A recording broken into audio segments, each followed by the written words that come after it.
નમસ્કાર મિત્રો, સ્વાગત છે તમારું અમારી ચેનલ પર એક નવા વિડીયોમાં।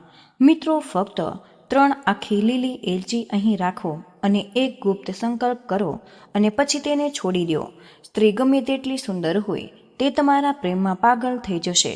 મિત્રો, તે સુંદર છોકરી કુંવારી હોય કે પરિણીત સ્ત્રી, તે તમારા પ્રેમમાં પાગલ થઈ જશે અને તરત જ તમને મળવા માટે ઉત્સુક થઈ જશે।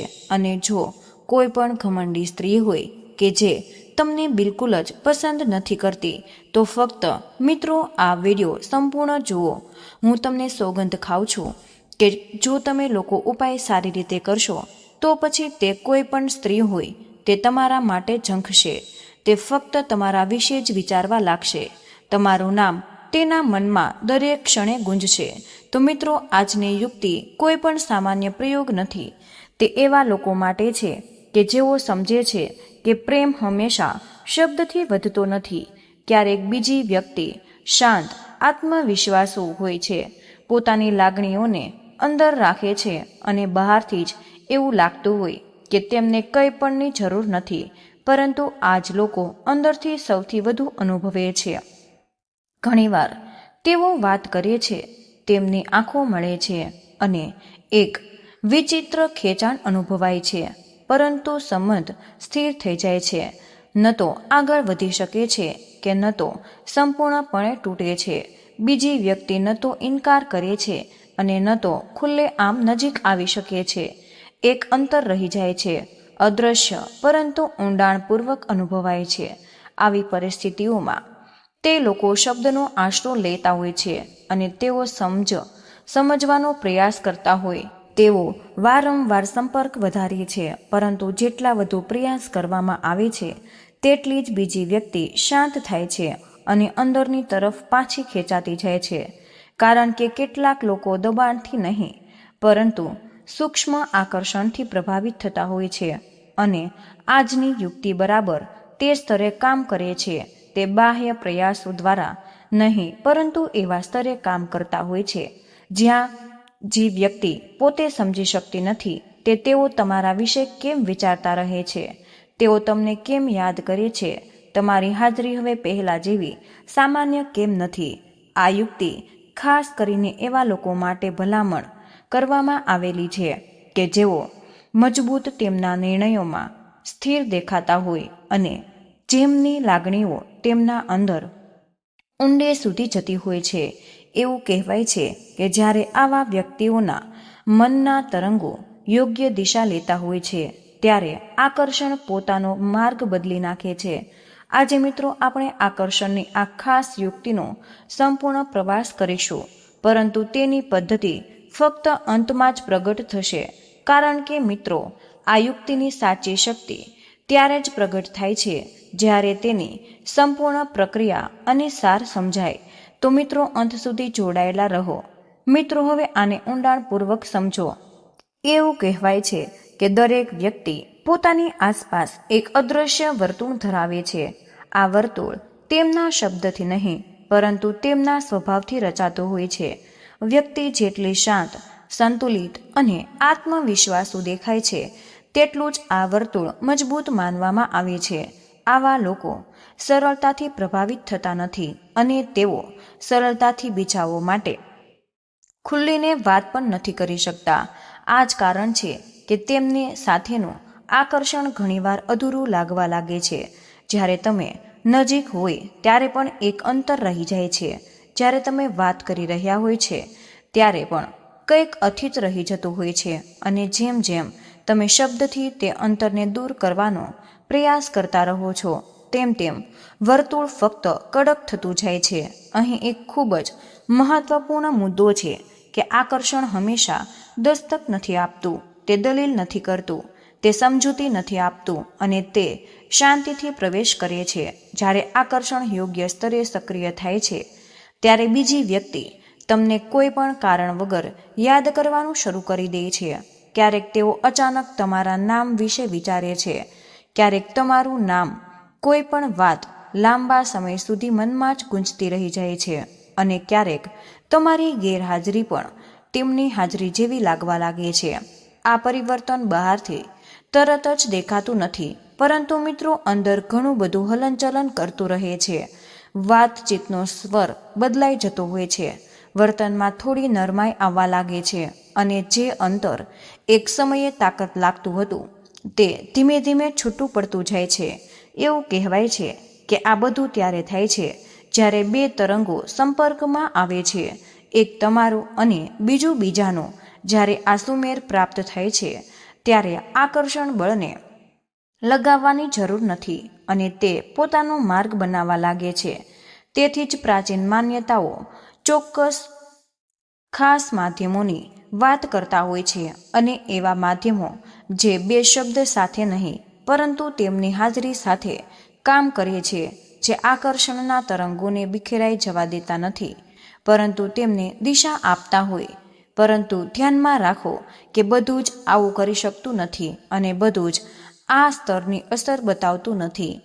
ફક્ત થોડા જ સામાન્ય દેખાતા તત્વ મન, યાદશક્તિ અને લાગણીઓને સીધી અસર કરી શકે છે અને કરવાની ક્ષમતા પણ ધરાવતા હોય. મિત્રો, હવે ધ્યાનથી સાંભળો. આ તે સ્થાન છે કે જ્યાં આ યુક્તિ તેના નિર્ણાયક વળાંકમાં પ્રવેશ કરે છે. એવું કહેવાય કે આકર્ષણ એ માત્ર એક લાગણી નથી, તે સમય સાથે પણ જોડાયેલું છે અને ખોટા સમય કરવામાં આવેલ યોગ્ય કાર્ય પણ કામ કરશે નહીં અને યોગ્ય સમયે કરવામાં આવેલા એક નાનું એવું કાર્ય પરિસ્થિતિને સંપૂર્ણપણે બદલી શકે છે. તેથી જ પ્રાચીન સમયમાં આકર્ષણ સંબંધિત ઉપાયો હંમેશા સમય સાથે જોડાયેલા રહે છે અને દિવસ અને રાત્રિના શાંત કલાકોના પોતાનો અર્થ હોય છે. જ્યારે દિવસનો ઘસારો ઓછો થવા લાગે છે, જ્યારે બાહ્ય અવાજો ઓછા થાય છે અને જ્યારે મન અંદરથી વધુ સાંભળવાનું શરૂ કરતી દે છે, ત્યારે આકર્ષણના તરંગોને સૌથી મજબૂત બનાવવામાં આવે છે. એવું કહેવાય છે કે રાત્રિનો સમય મન અને સ્મૃતિ માટે સૌથી સંવેદનશીલ સમય છે. આ સમય દરમિયાન જે પણ લાગણી સક્રિય થાય છે તે સીધી આંતરિક અસ્તિત્વમાં ડૂબી જતી હોય છે. એટલા માટે જ એને આ ધાર્મિક વિધિ માટે એક ચોક્કસ દિવસ પસંદ કરવામાં આવેલો હોય છે અને તે દિવસનો એક ચોક્કસ સમય, આ સમય જ્યારે પણ કરવામાં આવે છે ત્યારે બીજી વ્યક્તિના મનમાં તમારી છબી જીવંત બની જાય છે અને તેઓ તમારી યાદ કર્યા વિના નથી રહી શકતા. તેઓ તમારી ગેરહાજરીમાં સ્પષ્ટપણે અનુભવે છે અને તેઓ જે અંતર માટે ટેવાયેલા હતા તે પીડાદાયક લાગે છે. અત્યાર સુધીમાં તમારે સમજવું જોઈએ કે આ ધાર્મિક વિધિ ન તો ઉતાવળમાં કરવામાં આવી છે કે ન તો દંભી. તે સંપૂર્ણપણે ચોક્કસ સમય, ચોક્કસ ક્ષણ અને ખૂબ જ સરળ પદ્ધતિ પર આધાર રાખે છે. અને હવે તે બિંદુ આવે છે કે જ્યાં આ સમગ્ર આકર્ષણ તેનું સાચું સ્વરૂપ લઈ લેતું હોય છે, કારણ કે અહીં ફક્ત લાગણી જ નહીં પણ સમય પણ બોલે છે. તે ક્ષણ જ્યારે દિવસ અને મન બંને શાંત હોય છે, તે સમય જ્યારે આ આંતરિક સ્પંદનો સૌથી સ્પષ્ટ અને સક્રિય હોય છે અને તેને તે જ ક્ષણે સાથે જોડાયેલો છે. એક સરળ વસ્તુ દેખાતી હોવા છતાં આ વિધિ કંઈ પણ ધાર્મિક વિધિથી કરવામાં આવી છે તેની ચર્ચા પરંપરાઓમાં મોટા ભાગે થાય છે.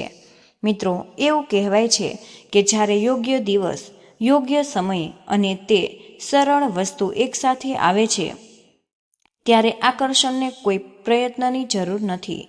તે પોતાનો માર્ગ શોધી લેતું હોય છે અને અત્યારે તે ક્ષણ તરફ આગળ વધી રહ્યું છે.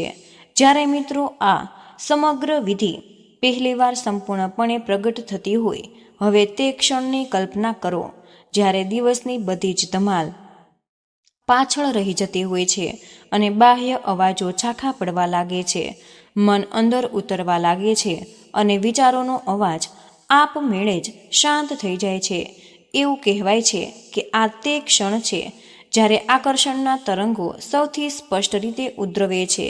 તેથી આ ધાર્મિક વિધિ માટે એવો દિવસ પસંદ કરવામાં આવ્યો છે કે જે સંબંધો અને લાગણીઓ સાથે સંકળાયેલો માનવામાં આવે છે. મિત્રો, અને તે જ સમય જ્યારે મન સૌથી વધુ ગ્રહણશીલ હોય છે. એવું કહેવાય છે કે તે શાંત ક્ષણ દરમિયાન કરવામાં આવેલી એક નાની એવી ક્રિયા બીજા વ્યક્તિના મનને હલાવી પણ શકે છે, શબ્દો વિના.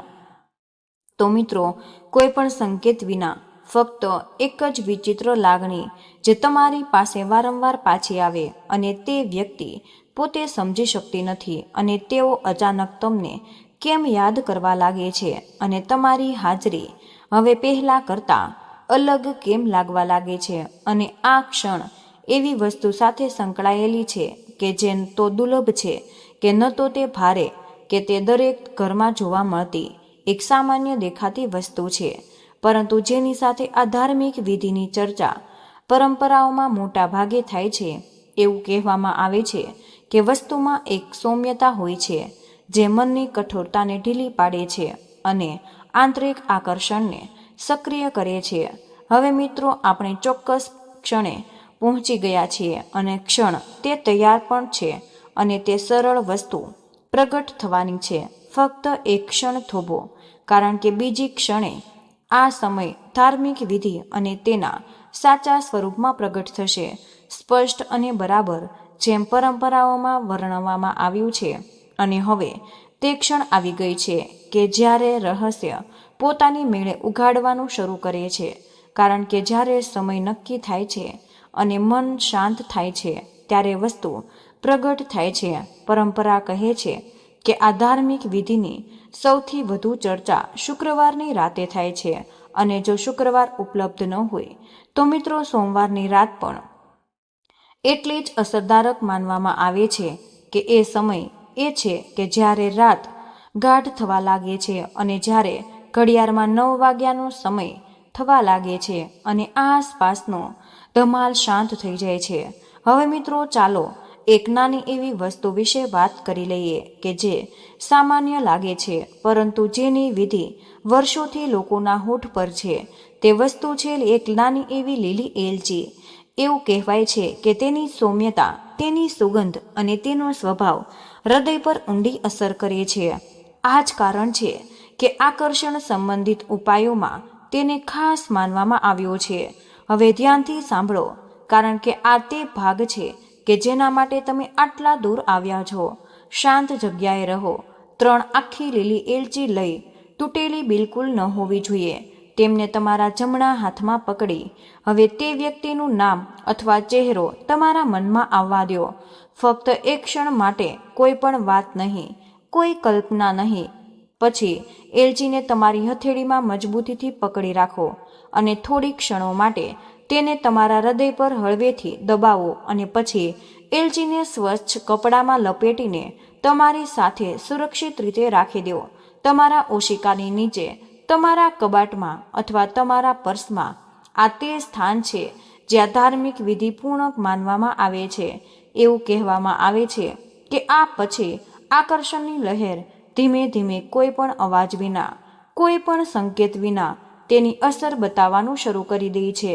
તમારી હાજરી બીજી વ્યક્તિના મનમાં ફરી વળે છે. અને મિત્રો, જે અંતર એક સમયે કુદરતી લાગતું હતું તે હવે પહેલા જેવું નથી રહેતું. આ સ્થાન છે કે જ્યાં યાત્રા સમાપ્ત થાય છે અને ક્યારેક સૌથી સરળ વસ્તુ પણ સૌથી ઊંડી અસર છોડી જાય છે. તો મિત્રો, માતા દેવીની કૃપાથી તમારી દરેક ઈચ્છા પૂર્ણ થાય છે. જે ભાવના સાથે આ ધાર્મિક વિધિ કરવામાં આવી છે તે બીજી વ્યક્તિના સાચા હૃદય સુધી પહોંચી જાય, આકર્ષણ વધે, અંતર ઘટે અને સંબંધમાં મધુરતા પણ જળવાઈ રહે છે. જો મિત્રો તમે આ યુક્તિ અને તેની આખી સફર તમને ગમી ગઈ હોય તો મિત્રો કૃપા કરીને આ વિડીયોને લાઈક કરો. તો મિત્રો, આજનો આ ખાસ વિડીયો અમે અહીં જ પૂર્ણ કરી રહ્યા છીએ. આજની આ માહિતી તમને પસંદ આવી હોય તો વિડીયોને લાઈક અને તમારા મિત્રો સાથે શેર કરજો. ચેનલ પર તમે નવા હોય અને પહેલીવાર જ આવ્યા હોય તો મિત્રો ચેનલને સબસ્ક્રાઈબ કરવાનું તમે બિલકુલ ભૂલશો નહીં. કમેન્ટ બોક્સમાં જય માં લક્ષ્મી જરૂરથી લખી દેજો. જય શ્રી કૃષ્ણ. રાધે રાધે. ધન્યવાદ. વિડીયોને અંત સુધી જોવા બદલ આપનો ખૂબ ખૂબ જ આભાર.